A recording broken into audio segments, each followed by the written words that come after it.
Salut à vous et bienvenue sur Richard Entertainment. Si vous me découvrez à travers cette vidéo, moi c'est Dufactan Nerichel, ingénieur agronome sortant de l'Institut national polytechnique de Bamenda. Laissez-moi vous souhaiter une très belle et heureuse année 2023. Alors, si je suis là aujourd'hui devant vous, c'est pour vous parler d'une toute nouvelle vidéo. Je veux partager aujourd'hui avec vous quelques erreurs en agriculture que vous devez totalement cesser et arrêter en 2023. Et alors, soyez attentifs car cette vidéo serait franchement importante.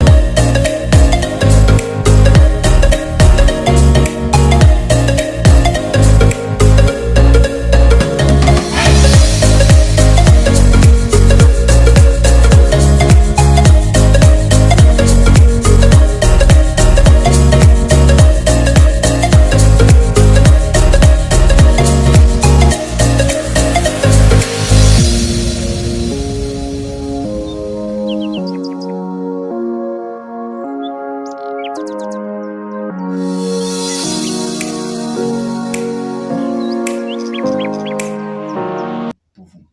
Alors, à la première position, nous avons les mauvaises pratiques agricoles.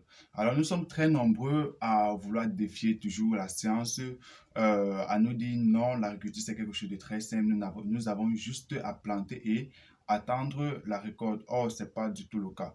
Nous devons nous mettre en tête que pratiquer l'agriculture, c'est comme prendre soin de son propre corps. Puisque la terre à elle-même, où nous plantons nos semences, a besoin d'entretien. Tout comme nous, elle a besoin de manger, elle a besoin de boire, elle a besoin de traitement et bien d'autres choses pour être en forme, et c'est ainsi que nous allons avoir le meilleur des rendements. Et aussi, à la deuxième position, nous avons la mauvaise gestion de comptabilité. Il y a plusieurs personnes qui ont souvent tendance à créer les entreprises agricoles et qui négligent certaines petites astuces, certaines petites dépenses, tout disant que non, ici, je viens juste de dépenser tel montant, c'est pas grave, ça ne va pas affecter mon bénéfice. Mais laissez-moi vous dire, retirer 25 dans 10 000 francs, c'est plus 10 000 francs. Et cela peut vous coûter très cher à l'avenir. Imaginez-vous, à chaque dépense, vous retrouvez en train de retirer la somme de 500 francs, disant non, j'ai juste payé le transport de 500 francs, je suis pas obligé de mettre les 500 francs là dans mes coûts de dépenses. Laisse-moi te dire, mon cher, tu vas t'aider à être en train de faire du profit. Or, tu es largement en train de faire des pertes énormes. Alors, en agriculture, il ne faut pas du tout négliger toute dépense. Que ce soit en entrant comme en sortant, alors il faut être très attentif sur toutes vos dépenses car cela va déterminer jusqu'où est-ce que votre entreprise agricole va aller. À la troisième position, nous avons croire en votre unique savoir. Faites-vous former, participez aux conférences, participez aux séminaires. Faut en savoir assez, comment dire, investir en soi peut être le meilleur investissement dont vous pouvez faire. Ne regardez pas le coût de la formation dont vous allez faire, que ce soit une formation de 50 000 une journée, 100 000, 150 000, 200 000.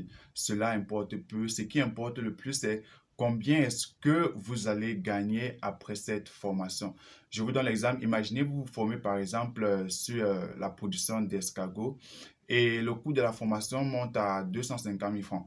Et vous vous rendez compte que d'ici là 5 ans, vous allez vous faire un profit de près de 5 millions, ou bien vous allez vous faire un revenu de 5 millions dans la production des escargots.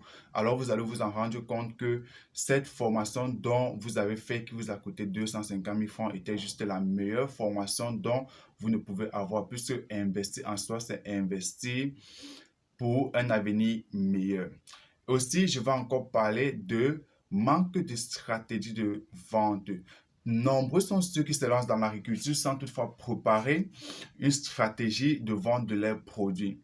Nous devons très bien noter qu'ici, là, chez nous, au pays, au Cameroun, la vente de nos produits sont un peu difficiles, surtout quand nous ne sommes pas réellement du domaine, surtout quand nous ne préparons pas exactement notre stratégie de vente.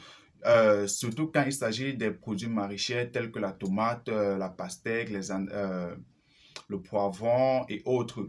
Cela rend nos produits vraiment, ce qui nous pousse, ce qui nous pousse à des pertes énormes. étant donné que nous ne pouvons pas transformer nos produits, nous ne pouvons pas conserver nos produits pour une très longue durée, surtout quand elles sont déjà en maturité. Alors, je vais vous conseiller de préparer une stratégie de vente bien avant la récolte de vos produits. Moi, je conseille souvent, normalement, un vrai entrepreneur, un vrai agronome doit vendre ses produits bien avant de les cultiver. C'est-à-dire, avant que vous n'entrez au champ pour commencer à cultiver vos produits, vous devez déjà être certain de votre marché. Vous devez déjà avoir un client qui est prêt à acheter vos produits. Ceci vous évite des pertes énormes, ceci vous évite de couler en faillite. Et là maintenant, comme toute dernière erreur dont vous devez éviter en agriculture, c'est en fait trop et trop tôt.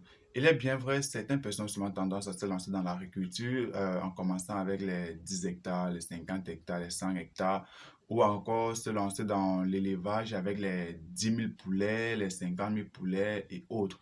Et là, alors, laissez-moi vous dire, ça ne sert absolument à rien de se lancer avec une très grande, de commencer l'agriculture avec une très grande superficie ou avec un très grand nombre de poulets si votre rendement est bas que quelqu'un qui en fait moins que vous.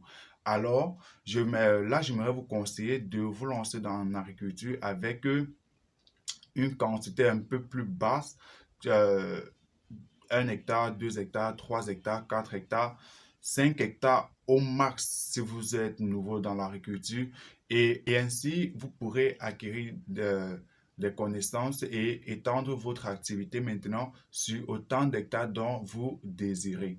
Merci d'avoir regardé la vidéo. Si vous êtes nouveau sur notre chaîne, veuillez vous abonner et activer la cloche de notification. À la prochaine. C'était Richard Green Entertainment.